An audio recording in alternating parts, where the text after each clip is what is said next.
80 species in genus Pyrus, pear tree. A deep dive into the world of pears, genus Pyrus. As a lover of all things botanical, I've always been fascinated by the diversity of the plant kingdom. One genus that particularly piques my interest is Pyrus, the genus that encompasses the beloved pear. From the crisp, juicy fruits we enjoy to the ornamental trees that grace our landscapes, Pyrus offers a captivating glimpse into the wonders of nature. What is Pyrus? Pyrus is a genus of deciduous trees and shrubs belonging to the Rosaceae family. Native to Europe, Asia, and North Africa, it comprises around 80 species. These plants are characterized by their simple leaves, attractive white or pink flowers with 5 petals, and, of course, the palm fruit we know as the pear. While pears are cultivated globally for their delicious fruit, Pyrus species also hold significant ecological value.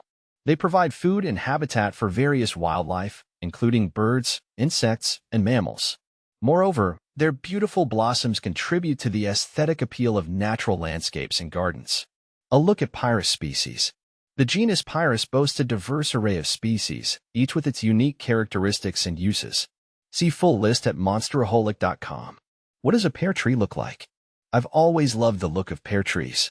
I'm not sure if it's their slightly rounded shape or the way the branches cascade downwards as they get weighed down with fruit, but there's something so charming about them.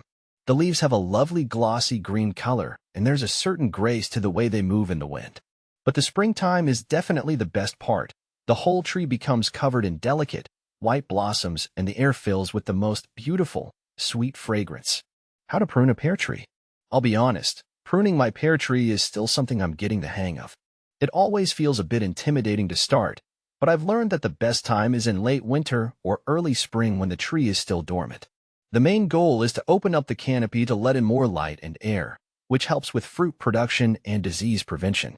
It's really about removing any crossing or dead branches, as well those pesky water sprouts that keep trying to take over. I always try to look at the overall shape while pruning and step back often, making sure I'm happy with how things are looking before I cut anything else. Are pear trees self-pollinating? Most pear trees actually need a little help from their friends. While there are a few partially self-fertile varieties out there, like Conference, the vast majority need to be pollinated by a different pear variety in order to produce the best fruit. I learned this the hard way when my pear tree only produced a handful of small pears the first few years. Now I have a Bartlett tree as well, and the difference has been amazing. Bigger yields and tastier pears. How to grow a pear tree from seed. Growing a pear tree from seed has been my little gardening experiment for the past year. It's been a journey, and I'm not gonna lie, it involves a lot of patience. First, there's the seed preparation, collecting them, a brief cold period in the fridge, and then getting them to germinate. The waiting game is the hardest part, and even when those first little shoots come up, it's definitely a long-term project. I don't even know if my tree will ever produce edible fruit since it wasn't grown from a grafted variety, but it's been really rewarding to watch it grow and learn along the way. When do pear trees bloom? Pear trees are one of the first signs that spring is truly on the way. At least where I live, those delicate white blossoms usually start appearing in late March or early April. It depends on the variety and the climate, of course, but there's something so special about seeing all the trees covered in bloom after a long winter. Plus, that sweet floral fragrance in the air is an absolute delight, and it's always buzzing with bees and other happy pollinators. When do pear trees bear fruit? When my pear tree finally starts bearing fruit, it's definitely a highlight of my gardening year.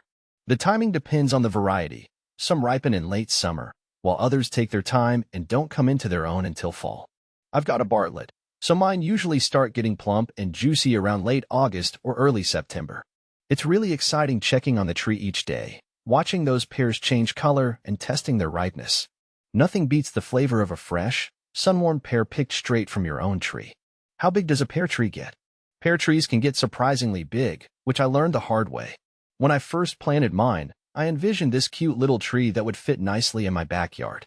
But a few years later, it's definitely outgrown its space. The size really depends on the variety and rootstock, but many pear trees will reach at least 15 to 20 feet tall with a decent spread. Now, I'm constantly pruning mine to try and keep it manageable, but even then, it towers over my other plants. It's a good reminder to always do your research before planting. Can a pear tree pollinate an apple tree? While apples and pears are related, they don't usually make the best pollination partners. There are some exceptions, with a few crabapple varieties that can pollinate certain types of pear trees, but typically, it's best to stick within the same species. To ensure a great pear harvest, it's usually better to have another pear tree of a compatible variety nearby for cross-pollination. The same goes for apple trees. They'll be much happier with another apple tree to help them out. How long do pear trees live? I find it amazing that properly cared for pear trees can live such long and productive lives. Unlike some fruit trees that start declining after a few years, many pear varieties can happily produce fruit for decades. Some cultivated pear trees are still thriving after 50 years or more. While dwarf varieties might have a shorter lifespan, the image of a gnarled old pear tree laden with fruit is something I hope to see in my own garden someday. When to fertilize pear trees? The best time to fertilize my pear tree is always in early spring, just as it's starting to come out of dormancy. That gives the tree a boost of nutrients right when it needs it most for healthy growth and fruit production.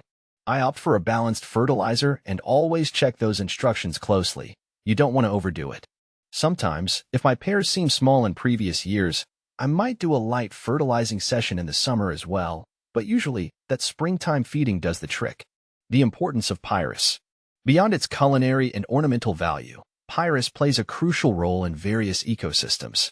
Its flowers provide nectar and pollen for pollinators, while its fruits serve as a food source for birds and other animals. Moreover, Pyrus species contribute to soil health and biodiversity, making them valuable components of natural and cultivated environments. Conservation efforts. While some Pyrus species are widely cultivated, others face threats due to habitat loss, climate change, and disease. Conservation efforts are crucial to preserve the genetic diversity of this valuable genus. Researchers and conservationists are working to identify and protect wild populations, develop disease-resistant cultivars, and promote sustainable cultivation practices. My personal connection to Pyrus. Growing up, I always had a pear tree in my backyard. I have fond memories of climbing its branches, savoring its sweet fruit, and watching the seasons change through its leaves. This early connection instilled in me a deep appreciation for Pyrus and the natural world. Today, I continue to be fascinated by this remarkable genus. Whether I'm enjoying a juicy pear, admiring the blossoms of a flowering pear tree, or learning about the latest research on Pyrus conservation, I'm reminded of the beauty and importance of this botanical treasure. In conclusion, Pyrus is a genus of great significance, offering us delicious fruit, beautiful ornamental trees, and valuable ecological contributions. As we continue to learn more about this fascinating genus, let us also strive to protect and preserve it for generations to come.